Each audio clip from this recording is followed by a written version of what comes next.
with Darla, I think one of the reasons that she's a big deal for me is not because I'm playing her, but because she's actually a little girl. She's a little girl who is transformed into a woman's body, but she's still a little girl. So every little girl can really see themselves in her. Hi, Megan and Dr. Gardner. How are you, ladies? Thank you so much for Hi. speaking with Pop Culture today. Thank you for speaking with us, Brenda. So, I'm very excited to talk about this new campaign that you have partnered with Spot Her on. So, from my awareness, you have been very open about your journey to health and wellness ahead of turning 40. You look amazing, by the way. Happy belated Thank birthday. you. Thank Um, you. Including going on a drinking hiatus. So, did you really begin reeling in on your health when you had a uterine cancer scare? Could you take us through that whole ordeal? No, I think that, well, I can take you through the ordeal, but for me, it was really about coming up on 40 and realizing that things that I've experienced, like that scare, are the kind of things that can happen very, very easily to our bodies, and really wanting to be intentional about my education, on my body, taking care of myself, going to the doctor, making sure I was having routine checkups and all of that. And so when the uterine scare happened, it was years ago, but at the time I remember thinking, this is crazy. It's like one day everything can be fine, and the next day everything can be completely different. And I think we often think of ourselves as invincible and think that certain things could never happen to us until they do, or until they come close to happening. And so for me, when I went in and I sat with the doctor and he said, so you have abnormal cells in your uterus, I was like, well, what does that mean? And he was like, well, we're going to have to do a biopsy, but they can develop into something cancerous. And it was scary because my track record, my family, both my grandmothers passed from cancer.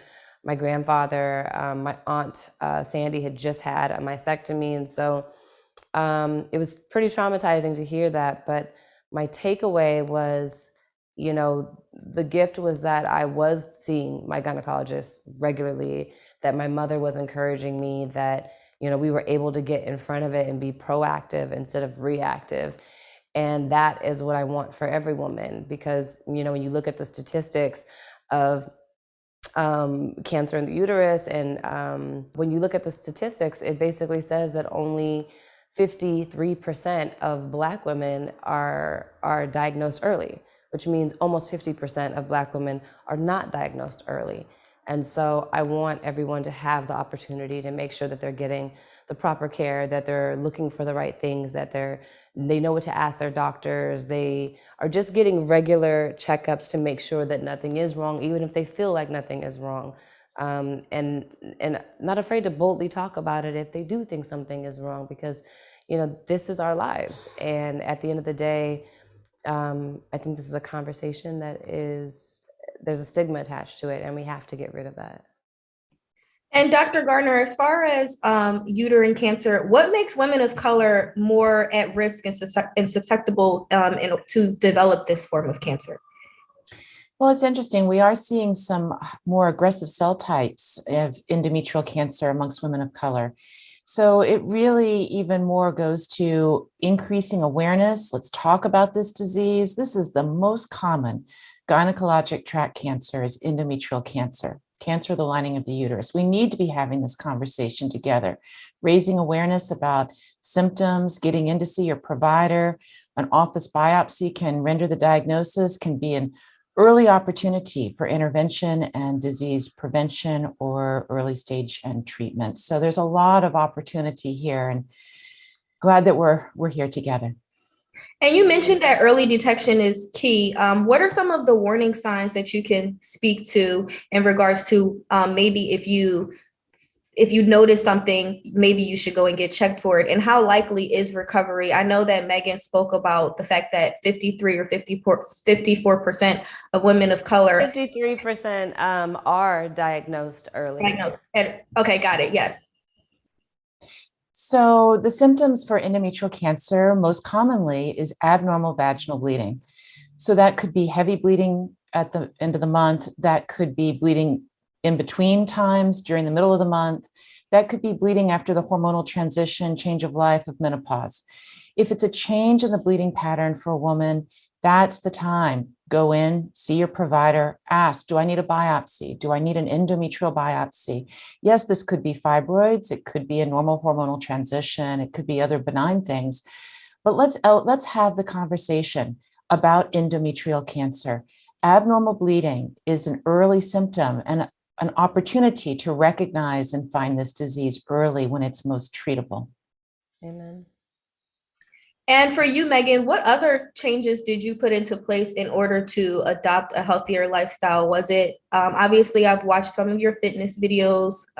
What were you doing in terms of your diet? Just being thoughtful about my diet, looking at what goes with my body, my chemistry, what my body reacts to.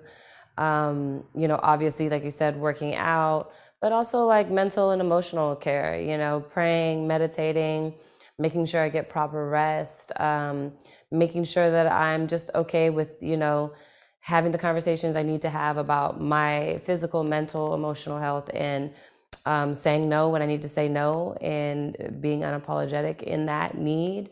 And then again, making my appointments, for my body, making sure that I've educated myself and I know what things to expect potentially around my age, potentially with my race, potentially with all those things from your body type to, your genetics, just asking questions and trying to continuously educate myself on how I can best take care of myself in general, but also unique to me. And as far as what your fans can expect from your participation in this campaign, what exactly is your involvement? I know that you're doing some speaking and you're really an ambassador for the program, but if you could tell women how they can get involved and what else they can expect from the campaign, and also what other resources are out there to them. Yeah, well, I would say one of the biggest resources is, encouraging people to go to Spot Her for EC, because there's a plethora of knowledge and information there and education there. And one of the ways that people can proactively get involved is to join us for the virtual walk, because what we're doing is, in essence, creating a massive movement where we are encouraging each other, we're creating community, we're having the conversations, we're exchanging information, ideas, we're holding each other accountable to the standard of, going out there and making sure that we are seeing our doctors, we are making these appointments, we know what to ask when we're in the room. And so when you do this walk, you can do it at home, you can do it with your dog, you can do it with your friends, your family, sister, brother, whatever. But just make sure that you tag Spot Her for EC so that you're directly connected to the community of everybody else who's participating. I start mine next week. I'm super excited about that. And for every mile that you log in, Asai is going to donate $1 to Force and to Share, which are cancer advocacy groups. And you can also sign up or get your registration at spother4ec.com. And outside of your partnership with Spot Her, fans are so excited about all of the projects that you have going on. We know that you're acting in a few projects and you're also directing. And comic book fans cannot wait for Shazam, Fury of the Gods. So what can you tell us about Darla's place in the new movie, and how important do you feel it is for viewers to see superheroes of color represented? That's everything, because growing up, I didn't have a ton of examples. Like I remember, right when Jada Pinkett and Nia Long and Halle Berry and Angela Bassett, when all these women were first coming onto the scene and I was a child, and it was like, wow, somebody who looks like me. And then it suddenly made me go, well, I could be an actress. And then it suddenly made me go, well, I could be strong like that, or I could be vulnerable like that, or I could do this, or I could do that. And it really shaped my world and how I saw myself and what I was capable of. And it really put in my mind that no matter where I grow up, no matter what certain people have, tried to tell me, whether it's neighbors or teachers that don't believe in me or didn't support me, because I could see them, I knew what was available to me. And I could see my worth just in seeing them. And so I'm excited about Shazam, because a big thing for me was like, I want little girls to know that, like, little Black girls to see themselves in superheroes. And again, that's something in terms of Black female superheroes that we haven't had until the last couple years, outside of Eartha Kitt playing Catwoman, But other than that, like, we hadn't really had any consistent superhero, to the point of where it was more of a norm and less of a big deal when you see it, you know? And so with Darla, I think one of the reasons that she's a big deal for me is not because I'm playing her, but because she's actually a little girl. She's a little girl who is transformed into a woman's body, but she's still a little girl. So every little girl can really see themselves in her. And she's got like a good little heart, you know, and she's a fun character to play. And we're definitely a lot more in the movie this time. And that's all I can tell you, because then I might disappear. Well, congratulations also on the success of Harlem. We know that Thank you guys you. got a season 2. What are you hoping that how are you hoping to see your character Camille develop? You know, I want her to continue to find herself and continue to figure out what she wants and what that looks like, and to be open to her plans changing and see where that takes her.